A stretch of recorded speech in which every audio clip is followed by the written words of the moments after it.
Welcome to the Scouter Report. We're going to do an SS3 deck profile that I won 3 tournaments back to back with. It's a green, pretty much. There's 10 other cards of other colors in it, but let's just get right into it. So, we got the SS3 leader. First side, pop a card, put 2 of your life into your energy. We're hoping to get green every single time. That's why I made a deck primarily just all green cards. So there's 40 green, 10 other colors. The awakened side, bring back 3 energy, which is great because basically the way I see it is when you're awakened, everything costs 3 less. So you can play higher cards at the conveniency of not tapping out. It's great, okay? We're gonna start off with Cabba. We're doing the veggie package in this deck. Cabba searches, pulls out a Kale or a Caulifla. I am trying to awaken as soon as possible, and I want to start my turn with 2 green energies. That's why there's 40 green cards in here. Majority of the time I played this deck, I always hit the 2 green energies when I started. That's why I keep 40 green cards. I put as many green cards because you do not want to open with another color because it sets you back. You want to start this card in your hand, so you're going to mulligan for this card.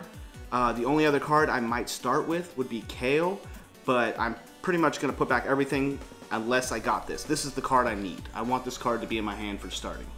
Okay? I'm going to run 4 of them because I want to see this card. Obviously, Caulifla, she helps you awaken, so you can awaken early. You want to try and awaken on turn 2 as fast as possible, the best, because then all of your cards become active. You're no longer sitting at dead energy. Everything comes back to 3, so you're trying to awaken as fast as possible. Caulifla, search her, play her, take 1 from your life. Pretty simple, pretty cool. I run 4 of those as well.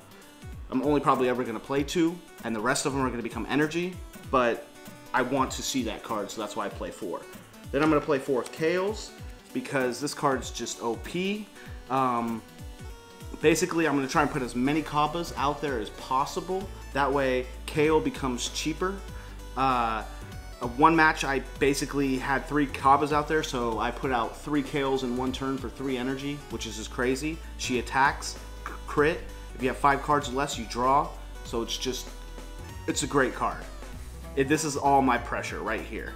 Now basically in this deck, what I am doing is I am not swinging at your leader. I'm not attacking your leader unless it's with a crit guy, because I do not want to awaken you faster and get you going before I get my setup. The only way I'm going to attack you is if you attack me with a battle card. I'm going to try and clear your board with anything else, but basically crit guys are the things I'm attacking you with. That way you're not getting a hand advantage on me.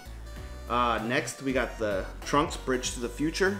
This is just to help me search through my cards. Now, I see a lot of people pick up 2 cards immediately and discard them. I do not play this card that way. I pick up the first card. If I like that card, which more than likely I'm going to keep that card and not pick up another one, because I don't worry about feeding my drop zone, because I only have 2 Overwhelm cards in this deck. And by the time you play that card, you'll have the required amount in your drop zone. So basically, I am picking up the first card. This is just to cycle my deck, and I run 4 of those. Now, here's some hidden spice. A lot of people that I play against like to build their hand size up as big as possible. So I drop them with the Gohan. This Gohan is fully trained Super Saiyan Son Gohan. Goes to your deck and picks out a Piccolo. Okay, I have the Piccolo, ready to strike Piccolo. It stops your opponent's hand size on their turn it drops it down to 6. So basically, I am playing this on turn 3 if they're collecting a big hand size, which most decks do. I'm playing this on turn 3, pulling this out, and this becomes immediately threat. I only want to play this when I'm awakened, because I do not want to tap out for this. So only when I'm awakened, I play this. So it could be turn 3, could be turn 4, but basically this is going to stop them from getting their hand bigger, and it's going to be something that they're going to have to focus on immediately. And it's got blockers, so they can't mass Saiyan it away. It becomes something difficult, something they're going to have to focus on, so that's great. Another hidden spice is the Dauntless SSB Vegeta. Basically, this guy is really cool because if he swings at you and you take the damage, you burn one card from your hand and it becomes double strike crit. So they take 2. So anyway, when I'm swinging at them with this card here, they are going to block it, and if they don't, they lose 2 to the graveyard and don't gain anything to your hand. Great card. So basically, those are my hidden spices in this deck. I play the determined Super Saiyan Son Gohan. I never played this card once, but it's in there just for situations. So say they're somehow building a board on me and I'm not able to remove them with the Kale or another card. This card simply allows me to pick one card to pop. I never played it, but I mean, it's there just in case. Comfort, you know, gotta stay comfortable. Now I'm playing the Brawley package in this deck as well.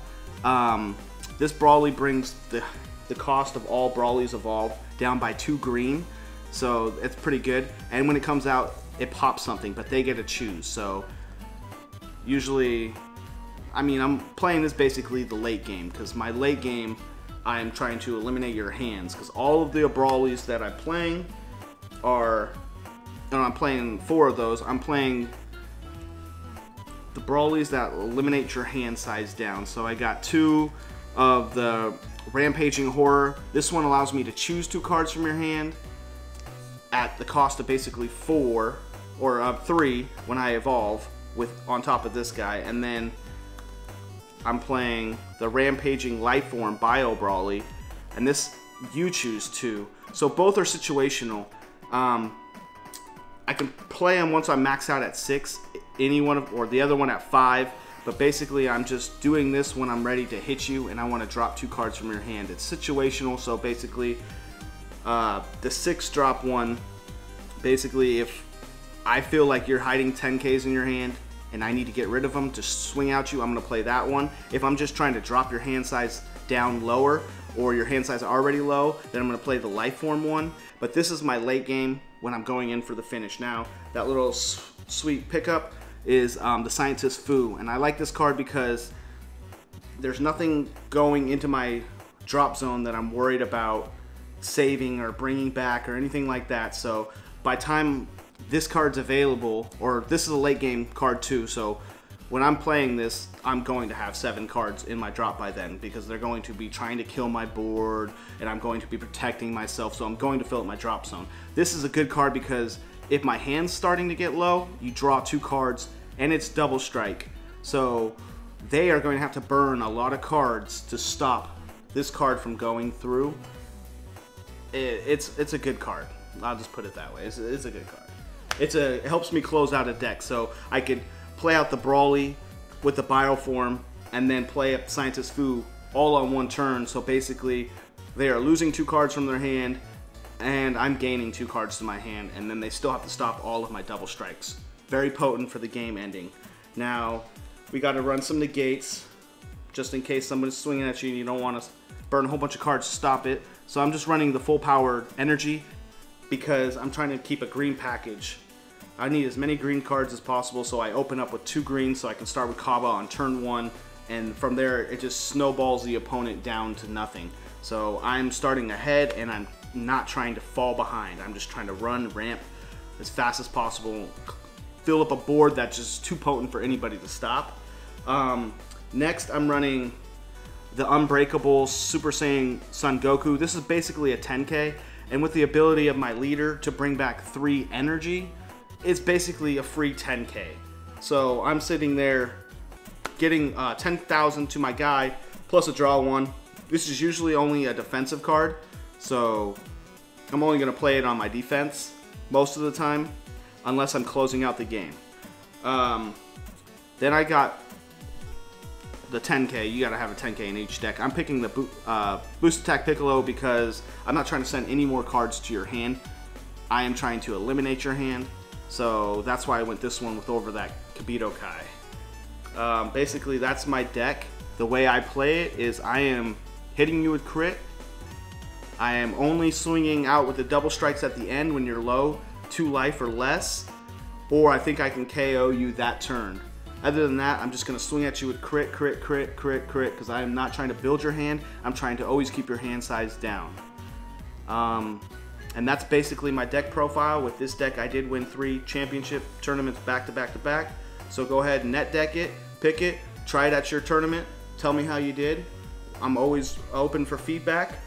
Before this deck, I had blue in here. Instead of this, I had blue negates. And the problem with that is I tend to draw into too many blue in the first hand, so it set me back 1 turn, which is game changing with this when you're fighting, especially the mirror match. You need to, basically the first person to get the Cabba out and the Kales wins that match every time. So that's why I went with this package. That way, turn 1, it's pretty much a guarantee I'm getting 2 green energy, and I'm ramping up on you with a board that you can't really stop. It's a very potent deck. I'd like to give a shout out to Critical Strike, to the Scouter Report team, to John for letting me use his studio. It's pretty nice up in here. And shout out to all the haters. This isn't the Apes package that everyone was thinking I was running. This actually beat Apes. I battled 3 different Ape decks, beat them with this. I beat Androids, I beat the Cell Chain, I beat Trunks, I beat quite a few decks with this deck. I just stall them out and hit them with crit. And it's pretty deadly. So just hit that like button, subscribe. We're gonna bring out a whole bunch more DBS contents. We're gonna have fun decks, competitive decks. We're thinking about maybe doing some podcasts coming soon. Just a whole bunch of great content, so stay tuned. Thanks. Use the code in the description to save 10% off your first purchase at Critical Strike Games online or in store in Edmonds, Washington.